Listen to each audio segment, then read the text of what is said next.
Bonsoir à tous, bienvenue dans le Clubhouse de Girondin TV. On est ravis de vous accueillir avec Roxane. Bonsoir Roxane. Bonsoir Emmanuel, bonsoir amis abonnés. Allez, au théâtre ce soir, dans quelques instants, interview en longueur exclusive du latéral droit brésilien des Girondins de Bordeaux, Mariano.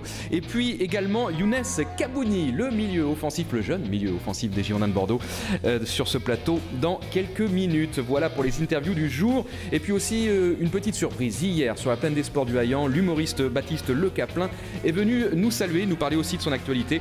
Il s'est longuement épanché au micro d'Olivier Faure, on l'écoutera dans quelques instants. Et avec vous, ma chère Roxane, comme toujours, le tour des infos sur le web et des vidéos sociaux. Des réseaux sociaux et des vidéos insolites. Mais tout de suite et sans plus attendre, nous retrouvons Olivier Faure. Oui, bonjour Emmanuel, bonjour à tous. Ravi de vous retrouver pour les dernières infos de la semaine des Girondins de Bordeaux avec une sortie à VTT aujourd'hui pour les hommes de Willy Sagnol qui profitent de la trêve internationale pour s'évader un petit peu, mais faire du sport quand même puisque les Girondins ont rejoint Lacanau. Donc à vélo, prochain match pour Bordeaux, ce sera le déplacement à Marseille dimanche prochain, donc coup d'envoi à 21h. À Bordeaux, Sané, Ilori et CV, vous le savez, ont repris le footing. Jussier et Pelnard sont toujours forfaits. Et puis notez que Gianelli Imboula, le milieu marseillais, jouera bien contre Bordeaux. Son carton rouge qu'il a pris contre Paris le week-end dernier a été annulé par la commission de discipline. Et puis des nouvelles de Marwan Chamakh, buteur hier soir avec le Maroc. C'était en amical face au Bénin de David Gigla. Le Bordelais est d'ailleurs entré en jeu à la 90e minute de jeu. Enfin, à 6 mois de l'entrée dans le nouveau stade, les abonnés pourront réserver les places en avant-première, bien évidemment.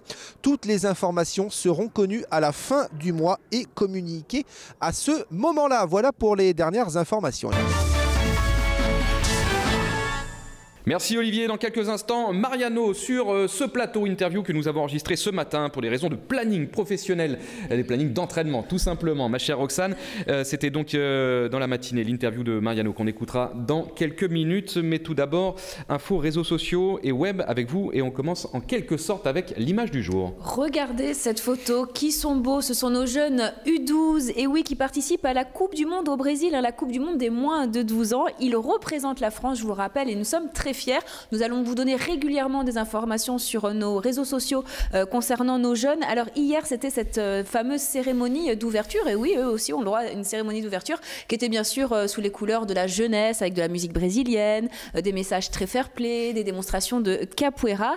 Et je vous rappelle que voilà, là, ils sont vraiment dans cette phase du premier tour et vont affronter notamment entre aujourd'hui et demain deux équipes, le Canada et les États-Unis. Et puis lundi, on reviendra dans le Clubhouse, bien sûr, sur leur performance du week-end. Voilà, et cette compétition s'appelle la Danone Cup, c'est l'équivalent de la Coupe du Monde donc pour les U12. Une photo aussi qui fait le buzz sur la page Facebook des Girondins de Bordeaux. Alors je pense Emmanuel que vous allez certainement le reconnaître, regardez comme il est beau, c'est Marius Trésor bien sûr en pleine forme il y a quelques années déjà. Alors à 65 jours du 65e anniversaire de Marius Trésor qui compte 65 sélections, je vous rappelle en équipe de France de football, et bien le site scapulaire.com en partenariat avec le site girondin.com vous propose avec quelques journalistes des textes sur Marius, 65 exactement, des très beaux textes que vous pouvez découvrir. Alors le premier texte, il s'agit de celui de Michel Hidalgo, suivi ce matin de Jacques Vendroux, des très beaux textes à découvrir donc sur scapulaire.com, mais aussi relayés par notre site girondin.com. Alors sur les réseaux sociaux, la photo de Marius a vraiment fait le buzz. On a Jean-Marc qui nous dit le meilleur, le plus grand, sa reprise de volée contre l'Allemagne en 1982. Merci monsieur Marius. Cédric nous dit ce trésor est un monument, une légende. Merci d'avoir porté nos couleurs et de nous avoir apporté tant de bonheur et de fierté. Longue vie à vous. Et puis Sarah nous dit sacré Marius, un homme extraordinaire qui nous a fait rêver et qui continue à nous détendre en commentant les matchs et surtout en compagnie d'Emmanuel Bisserier. C'est moi qui l'ai ajouté ça. C'est vous qui l'avez ajouté. Voilà, vous avez compris.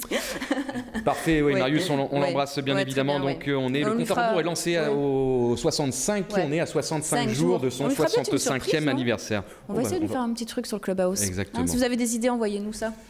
Parfait, bonne idée. Ça pourrait être sympa, surprise pour une petite, un petit cadeau, ça serait sympa, je sais un pas, gâteau, des petite bougies, surprise, on va trouver quelque chose pour Marius Ça serait pas Trésor. mal.